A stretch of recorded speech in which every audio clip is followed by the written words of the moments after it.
So let's look at this picture here.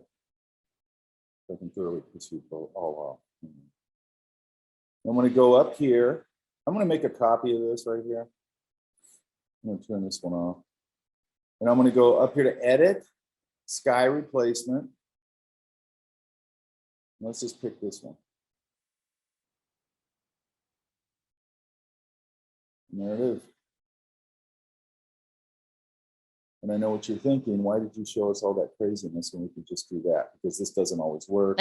That's exactly what I was thinking. Right. Because these are not all, this isn't always going to work, number one. And number two, by the way, you can come right here. You got to drop this foreground adjustments thing here. So you can adjust the foreground, background. You have all these sliders. I'm trying to find a, you can go here, down to right here. Just like in your layers, when you want to add something, you can import your own sky image, okay? Or, you know, and here's the thing with this, you got to be careful of. I mean, that looks pretty damn good.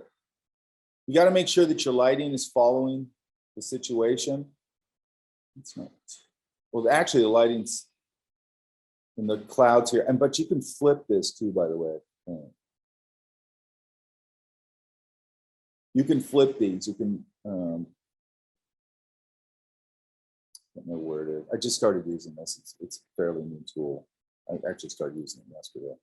You can flip these, and I can't remember how to do it. So you can flip this because the lighting's coming from over here, and here the lighting looks like it's hitting this way. So I would flip this background.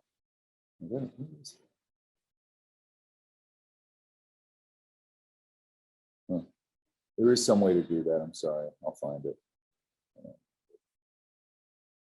You know, and you got all these. Now, what I would say about this is be careful, you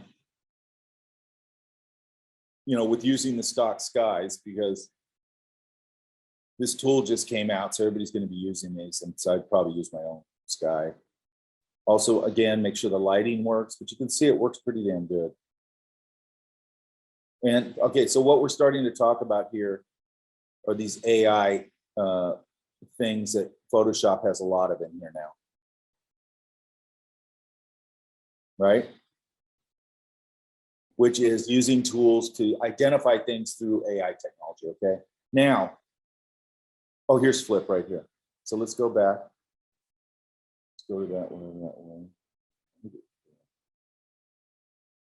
Lighting feels like it's backwards. So let's go flip. That's better. So lighting's coming this way. Does that make sense? Yes. Now, the rest of it, and now you can use multiply or screen. That's for the foreground. I'm gonna leave it on multiply, that feels better. Foreground lighting, let's see. We can kind of adjust that foreground lighting a little bit. Edge lighting. I don't like that. Let's go back up there. Color adjustment, let's see what that is. That one doesn't do a whole lot. I mean, it probably does in certain situations. Temperature to me is super important. And that's the sky color. So I'm going to go a little warmer. And what you really want to do, this preview, you can turn it off. You kind of want to look at the original lighting in the sky because that's what's lighting this thing. Now I can adjust that a little bit different ways, but if I kind of go, well, that was a pretty bright sky, maybe I'll go a little warmer, bright it up a little bit. Maybe a little brighter. There, that feels a little better. And now another thing here now, it's down here, you can go output to new layers or duplicate layer. I'm going to go to new layers and say okay. And look what it does. It gives me this little group of my clipping masks, my layer mask. So I can come back into this layer mask and I can adjust it. Does that make sense? Just like if we made the layer mask, yeah? Yes. So you have quite a bit of control over this, you know, after the fact, because it breaks all these things. It doesn't just hold it. It's like, okay, I did this change. It gives you what it did to make all those changes, just like you did it. And I could add into here, I could add another layer, and I could add an adjustment layer, and I could do a lot of different things. I could use these selections that are already here to come in here and use them to do other things to this image. Does that make sense? Yes. Pretty cool though, right?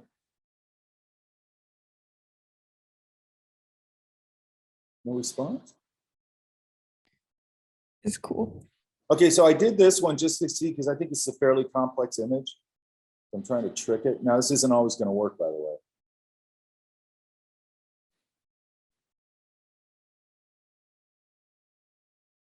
But it did a pretty good job.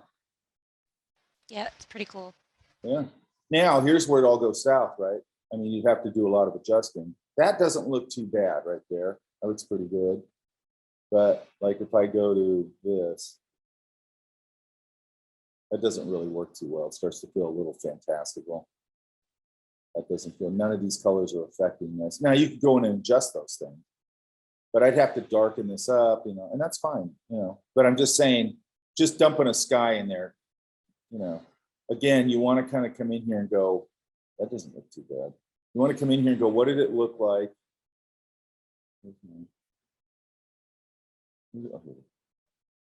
That's the lighting. I mean, that looks like HDR photography or something, so it's a little extreme, but you know, it's not a super bright situation, so that's why that's kind of working. And let's put a rainbow in. That doesn't work at all.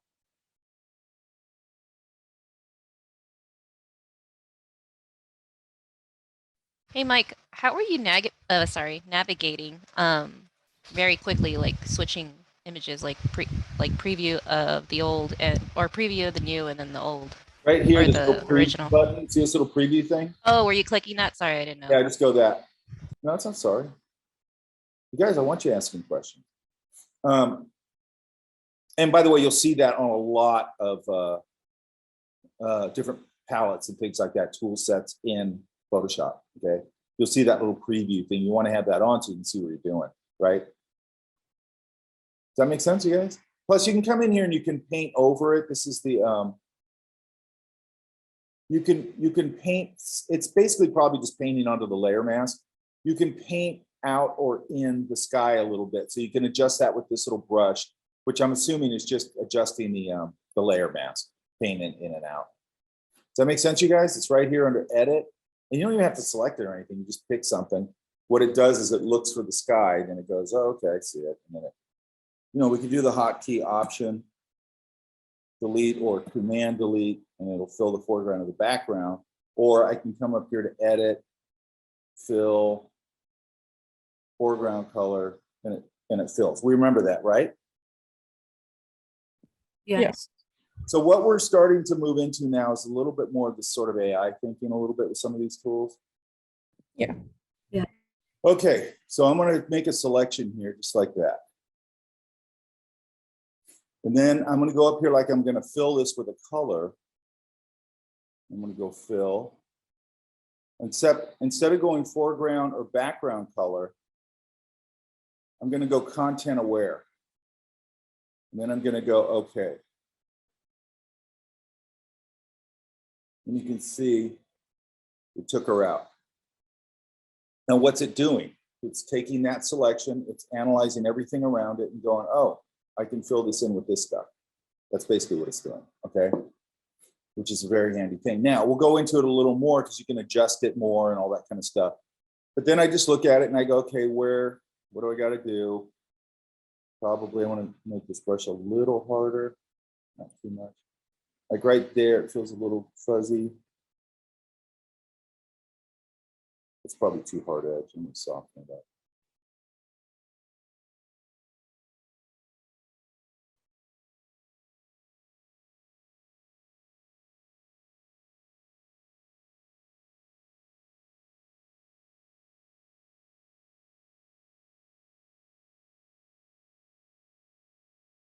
That's not too bad.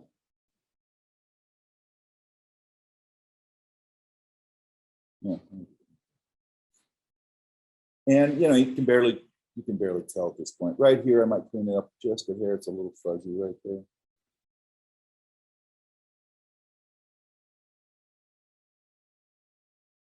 You probably never know. Does that make sense? Yeah. Well, let's go backwards. Let's do something else. So there she is. Let's go to a different thing now. Let's go right here to Object Selection Tool. You have two options up here. And this stuff we'll get into later. This is on sample all layers. So we're going to start seeing a lot of the sample all layers stuff, okay? Which means it's sampling the layer and then all the other layers, or it'll say sample layer and below, and you can choose that, or you can choose sample all layers on a lot of these tools. I have two choices here. I can choose the rectangle to select or the lasso tool. I'm going to try the rectangle. I think this is all fine. So I'm on my object selection. I've got the rectangle selected.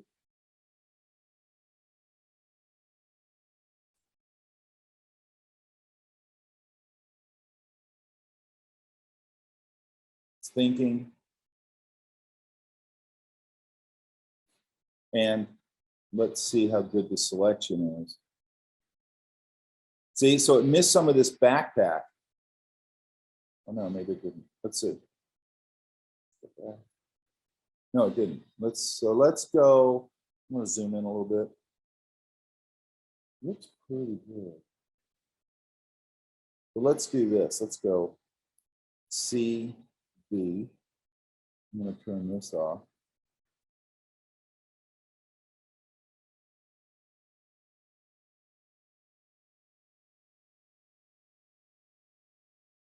We did a pretty good selection. I don't know what this is here, so I'm just going to go and get rid of that real quick. Now, wait, let's do something.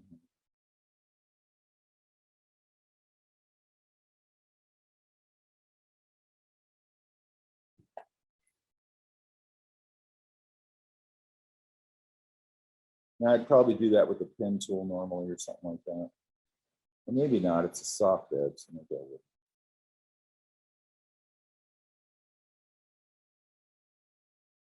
There's a watermark on here, ignore that. Now, not too bad with the hair, but we got to see how it looks in the environment. A little bit ratty here. I'd have to clean some of that up. But not terrible. So let's put this back. I'm going to make a copy of it.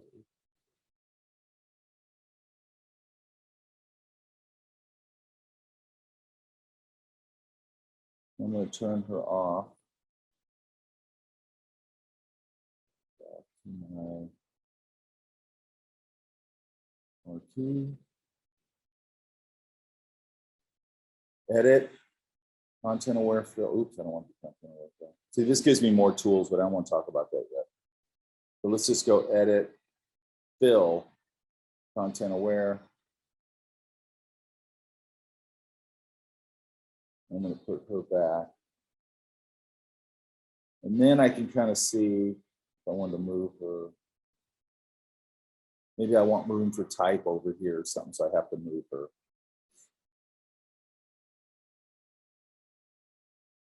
Actually, the hair's not too bad. I'd probably pull some individual strands out here so it doesn't look so soft and fuzzy everywhere. Clean that little thing up a little bit. And again, I have to clean this edge. Let's try something here. Let's go. This is probably going to screw everything up, but I'm just going to try it. Oh, actually, let's do this. Let's go select, modify, contract. And let's just try one. Let's see what that does. And I'm going to go in. I'm going to invert the selection. Get my eraser. I'm going to see if I can get rid of some of that over fuzz there. That's not true.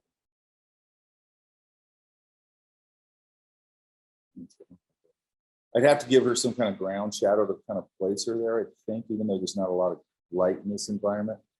But you can see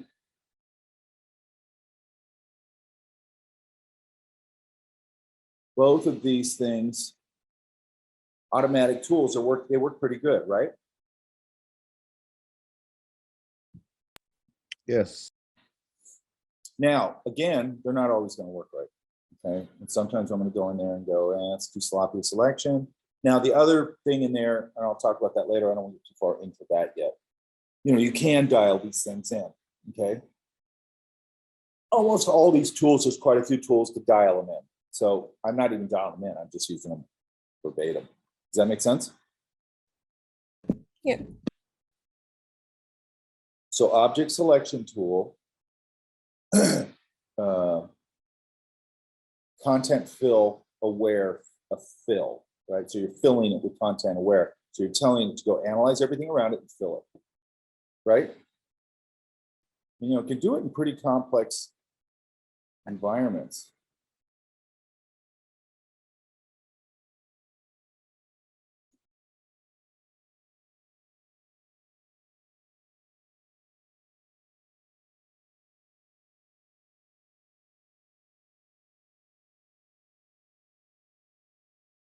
Pretty good. If I didn't tell you, you probably wouldn't know, but because I know I can kind of see that line right there. So I'd probably take this and just break that up. That's probably not much more I need to do, really. Yeah, not too bad. Maybe right here. That make sense? Yes. Yeah. Now this one, look at, if I go up here and I go edit, sky replacement, let's see. See, can't figure it out. Why? Too complex. It's going, I don't know where the sky is. Does that make sense? Yes. So this one, I'd have to go in and probably make a channel mask. And the good thing is there's a lot of contrast, so I could probably do that.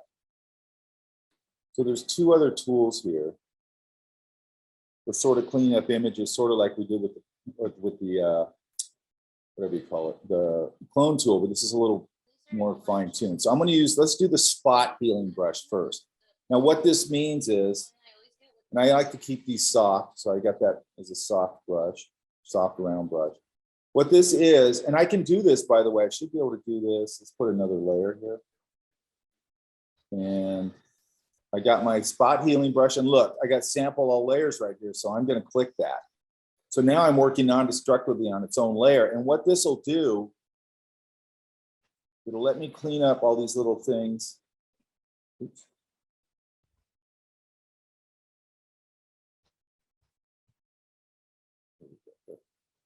Spot healing brush. I don't have to take the option and sample anything. It's what it's doing is it's using content aware and it's analyzing everything around it as I paint it. And it just goes, oh, I can just fill it with this skin tone because that's what that's what's around it. And this, I can just sort of kind of come in and dab and paint and get rid of any quote unquote imperfections here.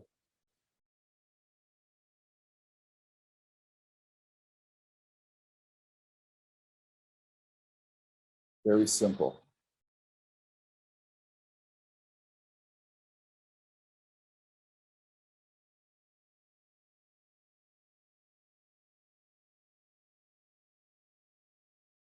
Let's see if we do a bigger area like right there.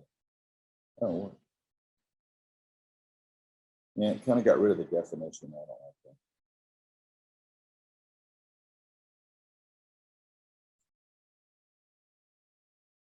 that. I could just really quickly go through here and just clean up whatever I want to clean up. Make sense? Yeah. Now that's the spot healing brush, okay? So let's go back to our history.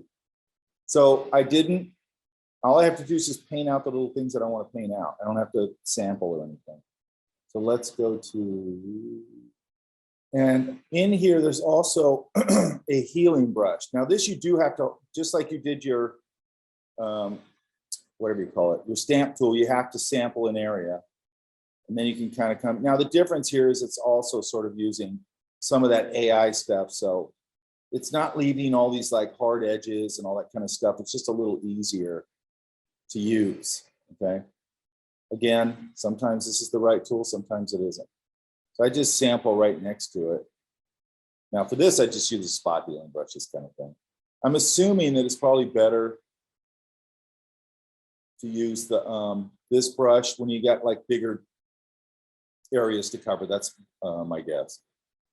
I think there's a reason why it's called the spot healing brush and not the big area healing brush. Like this actually came out better with the spot healing and stuff over here. But I can probably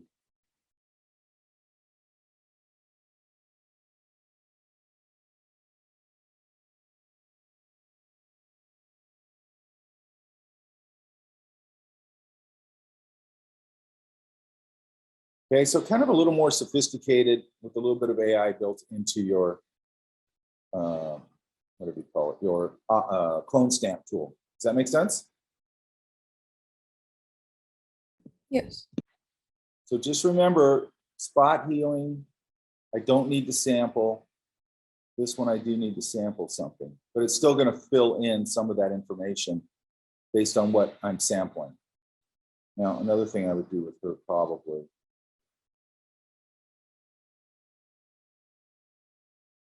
push the, what do we call it, the saturation a little bit. Warm her up here and there. Now, another thing you can do here, you guys might have forgot about this tool, but like here with your blur tool, actually it's right here, with your dodge and burn is a sponge tool. And it's on, if you look up here to your control bar, it's desaturate. I'm going to put it on saturate and it's at 50%. That just means how much strength it has. I'm going to go lower. And I could warm up like her cheeks a little bit. That's a little too much, but good point. Maybe up here, you know, just certain places that's a little too much. I'd have to drop it way down. You know, and I might just warm up certain parts of her flesh tone or desaturate them, okay? Does that make sense? I'm gonna use my object selection tool. I've got it on rectangle, sample all layers. So I should be able to actually, can I do this from a different layer? I don't think I can. Now, another thing you can do to check any selection or to adjust it, I can come in here and I can go right here in my toolbar, right here. And right down here, there's this little thing, kind of looks like the icon for your layer mask, but it's quick mask, it's right there. And it will mask everything out and it'll show you what's masked. So what's masked is everything except for him, okay? And then you can see right here, it didn't catch that right there. So I can go to my brush and I can paint that mask in, or if there's someplace where it's going in too far, I can paint it out. I can go to the eraser and paint it out and then go and fine tune my selection, go back to quick mask, and there it is, okay? Now I'm gonna go Command C, Command V. Not too bad. I'd have to clean some things up, but not too bad. I'd have to clean a lot up. But it also depends on what environment I'm putting it in, how clean I gotta get with the edges and all that. But for this will be fine. So I'm gonna make this a little darker.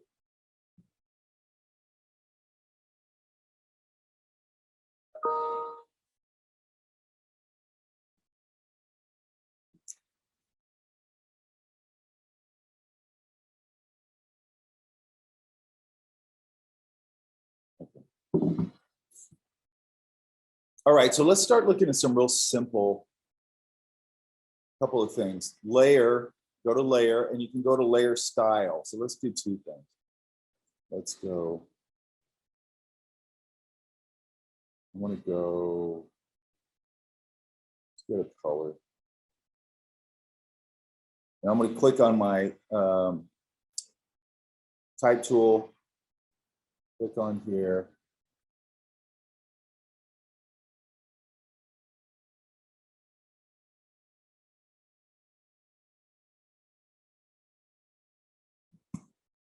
Probably click this. I don't know why it's been doing this lately.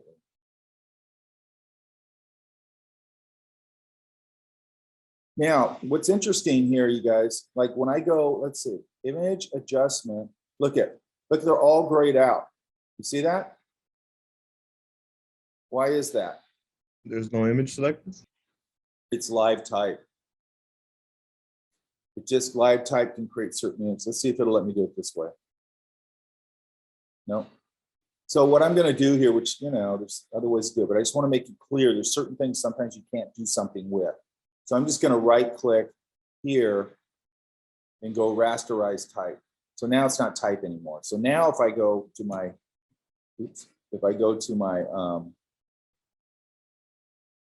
hue saturation, it'll come up. Because now I'm looking at it and going, do I want that much saturation? Do I want that color? Maybe a little. Okay.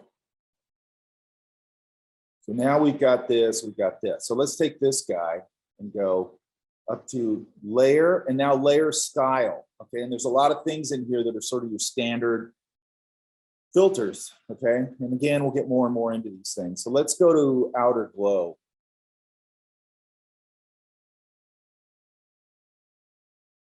And you can see it's giving it an outer glow, right? Based on this color right here. So I can change it here. And there's also, yeah, if I come over here, I could sample a color off of the picture. Just by going over here, it'll turn into an eyedropper. But I'm going to make it, let's make it sort of like that. And then right here, okay, you got blend modes, just like you do. Same thing you got in, let's say, normal, see what that looks like. Here's your gradient. Okay, so opacity. So that's opaque. That's less opaque. So let's just go kind of opaque just for the sake of this. I can noise it up. It gets real noisy. And then I can come down here and I can go, I can spread this out a little bit. You can see it's hard edge, but when I go to size, I can soften all that.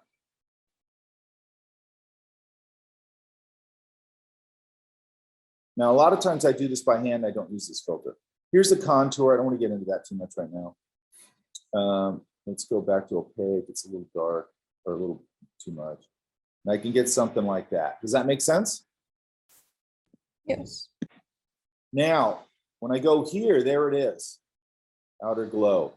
I can also drag this down and throw it away and go, I don't need that anymore. Now, let's go up here to our type. And let's go layer styles again. And let's go to the obvious ones, drop shadow.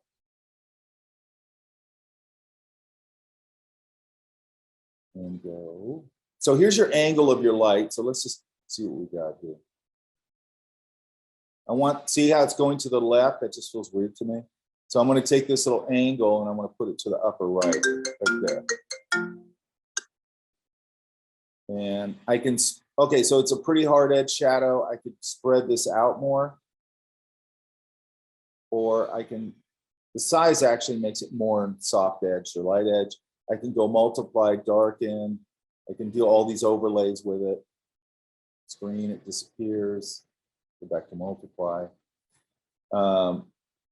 Here's your shadow right here. It's giving you a preview of what's going on. It's, you know, and I can just play around with these how I want to do that. Does that make sense? Yes. Now, all these things are good used in, you know, in a smart way. Used in a bad way, they're really cheesy. So let's go to layer style, bevel, and emboss. These are all real common. So you can see what it did. It embossed the edges. Now I can come in here and I can go depth. How deep is that? You know, you can see it gets a little more chromy looking as I go harder edge. The size, how much, you know, how much it's rolling out.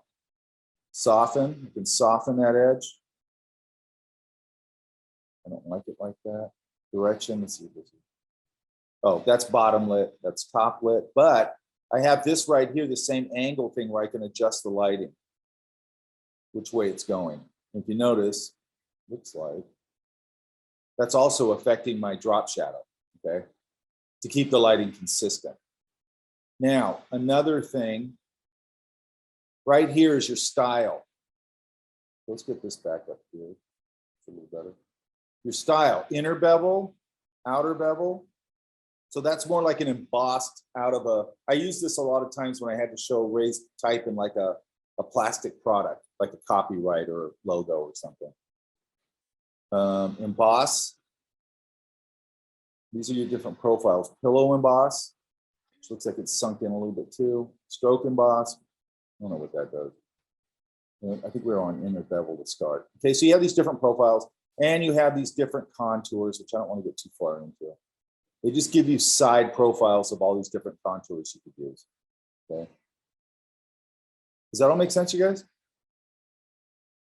Yeah. Now, let's get rid of this. So that's just a few of these, and we'll get into some other ones later. Layer style, bevel and emboss,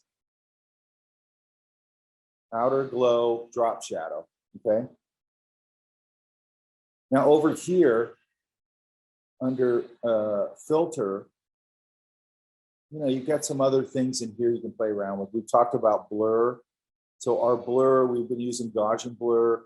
And you just have different blurs in here, motion blur. This one doesn't give you, oh, it does give you. So let's push this. So motion blur, and right here, I can decide which way the motion's going. Does that make sense? Yes. So if I make a Yeah. copy of this and I put it behind here and I go filter, blur, motion blur, I can turn it this way.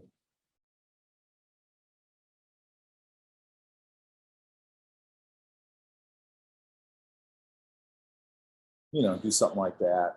Maybe this is the hot point right here and I can make it a little lighter.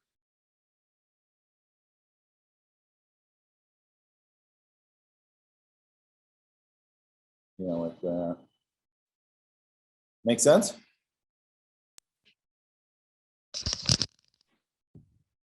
Yeah? Yeah. Yeah. So now let's look at filter, blur, radial blur. Right here, it's giving you how much you're using. Doesn't give you a preview though. So I'm going, here's my motion blur. And you can see it spun it this way, okay? Blur, it should be.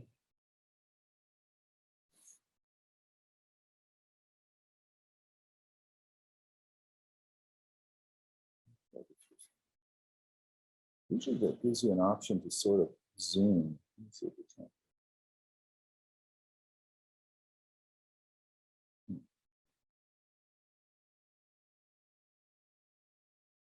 Okay, so a couple of different blurs in there. There's some other ones we'll get into in a little while.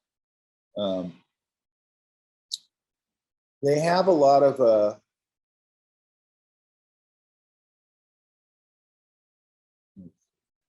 we'll get into that later. These are sort of stock things. So let's go to wave. And you can see what it's doing right there in the window. Okay. Again, doesn't give me a preview, it gives me this little preview. And I can play around with these. If I wanted to do like maybe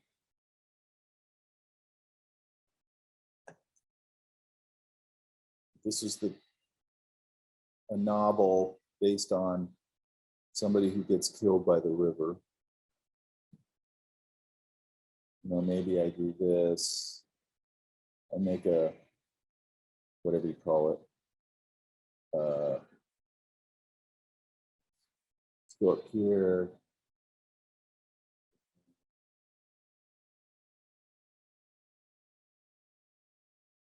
You know, I could do something like that where I have it reflecting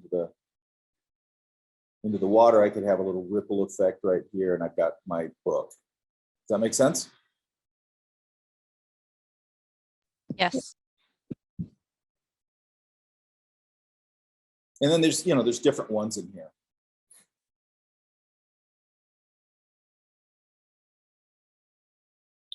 You've also got, let's take this here.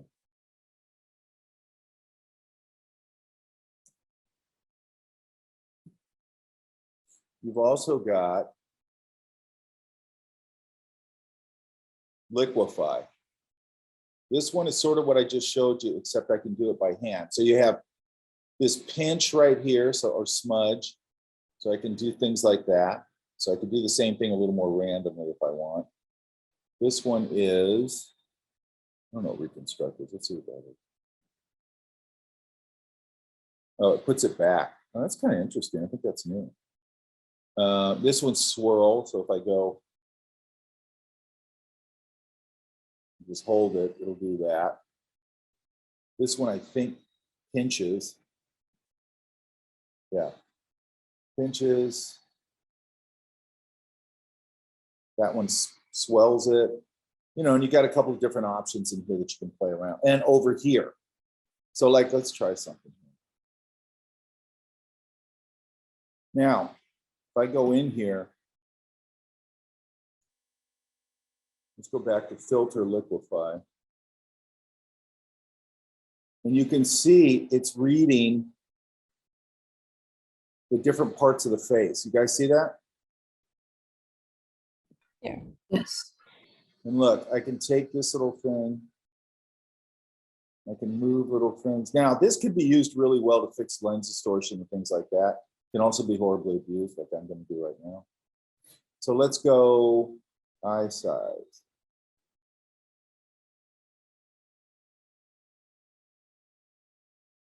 Eye height. So I could also use this, and I know I'm being ridiculous with it, but I could also use this for things like that where maybe I do want to open their eyes imperceptibly just to make them look a little more active, happy, whatever you want to call it, right? You'd have to do it very sparingly. Eye tilt.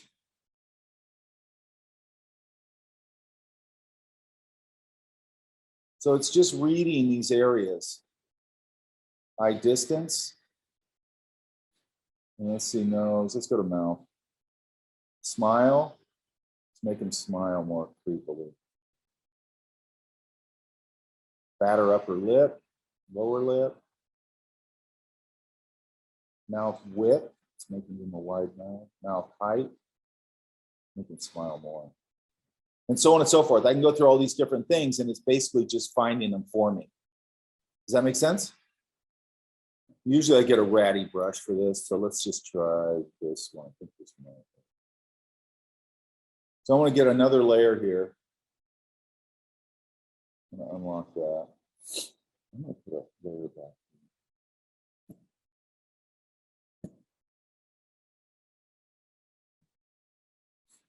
And I'm going to go on this layer.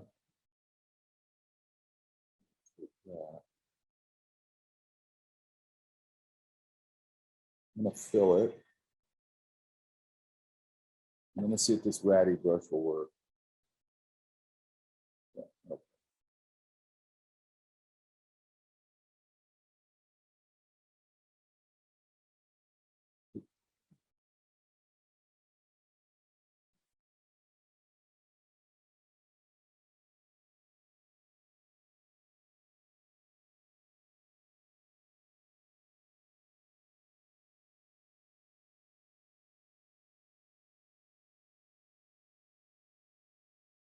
I want to smudge it up a little bit.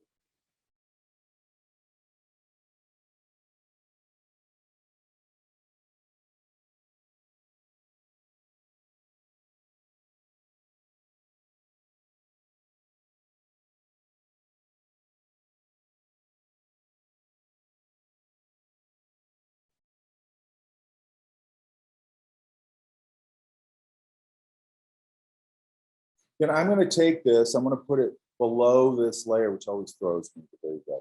Then I'm going to hold Option and go right between these two layers. And you see that little icon I get, you guys? Yeah? Yeah. That's a clipping mask. Interesting.